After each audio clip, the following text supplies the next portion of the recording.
pastor Ivan, sou da cidade de Brasília, e nós temos um grupo de pastores que nós temos compartilhado algumas coisas de Deus, que começou por um processo de compartilhar com alguns pastores em Brasília sobre um momento de luta na saúde que a gente estava passando, e Deus ampliou isso para um processo de batalha espiritual na questão do carnaval que a gente compartilhou, e nesse processo de estar compartilhamos sobre o período da quaresma e descobrimos algumas estratégias, algumas estruturas de Satanás nesse período da finalização do carnaval até 27 de março, que vai dar a Páscoa.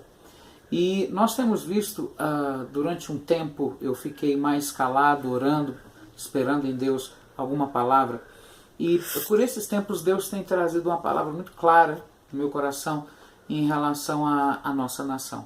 A gente tem visto tudo isso que está acontecendo, e vem bem logo depois de um ciclo de festas pagãs, dia 2 do mês passado, entregue a Iemanjá.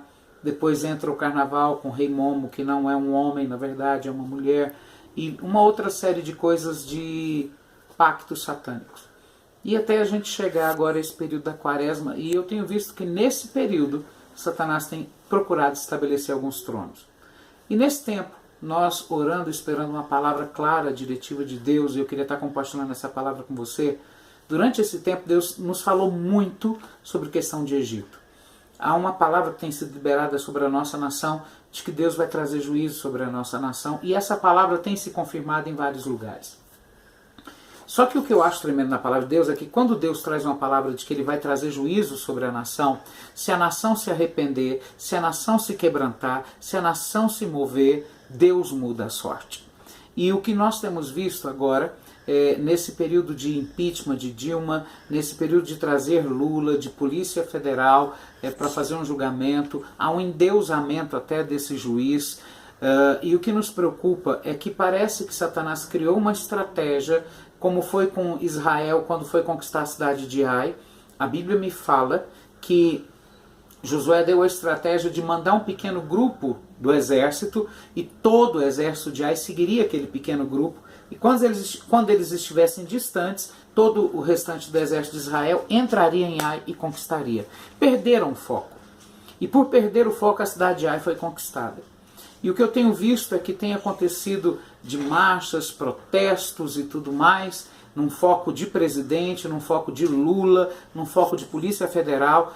E nós temos que tomar cuidado, porque o foco, o direcionamento está sendo roubado. Por quê? Porque isso é uma falsa justiça.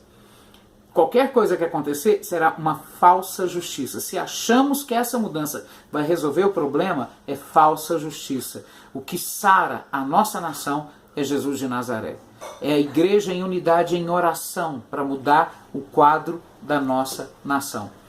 E nesse tempo de oração, a palavra que sempre veio foi Egito.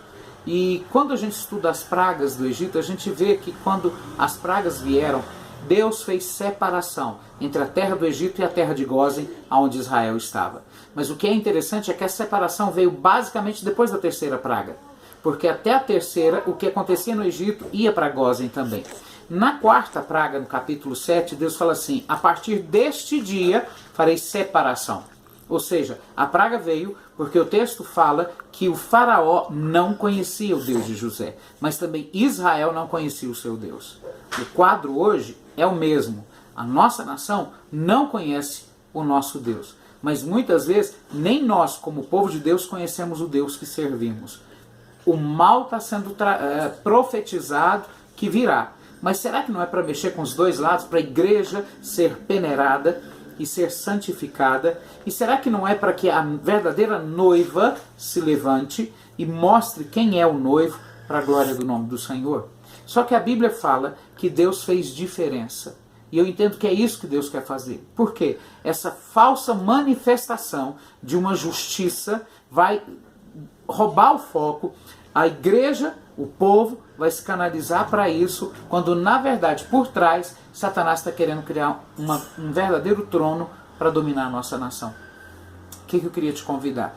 convidar a entrar nesse campo de batalha e começarmos a liberar decretos, palavras proféticas sobre a nossa nação.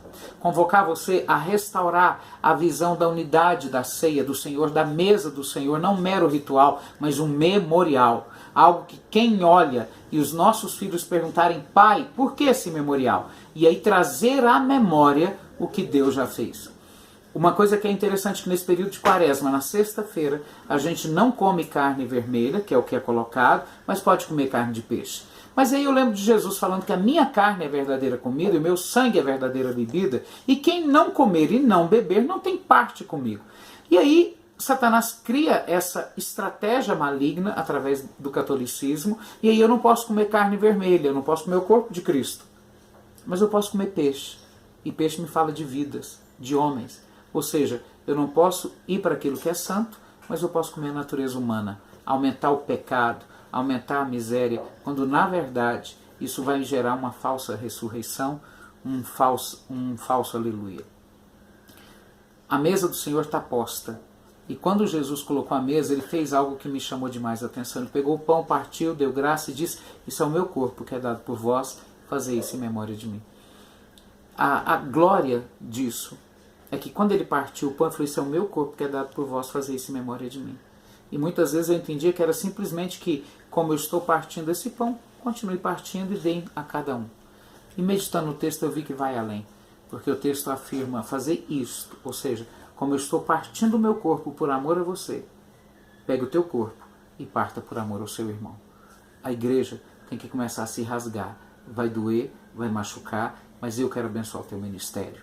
Eu quero abençoar a tua igreja. Eu quero abençoar o teu chamado. Um abençoando o outro. Um não preocupado consigo, mas preocupado em compartilhar com o outro o que ele precisa em Cristo Jesus. E eu creio que está na hora de Deus fazer a diferença entre Egito e entre a terra de Gósen. Mas para isso, nós precisamos caminhar em unidade, em oração. E eu queria te convocar, se você puder, no dia 26 ou no dia 27, está entrando em jejum, está celebrando a unidade com a ceia do Senhor. Chame outras igrejas, pastores, líderes, para estar com você. Celebre essa unidade e ore pela nossa nação. Porque nós estamos numa contagem regressiva para um tempo de juízo. Mas se a igreja se arrepender, o quadro pode mudar e nós temos que proclamar o verdadeiro evangelho. E se você puder participar disso, esteja conosco. Nós temos um site www.pastorivan.com, que a gente vai estar compartilhando algumas coisas sobre isso e nós esperamos contar com você. E se você puder, divulgue esse vídeo para que outras pessoas sejam atingidas e que Cristo Jesus seja glorificado. A unidade da igreja é o que importa e é por isso que nós vamos lutar. Deus abençoe a sua vida em nome de Jesus. Amém.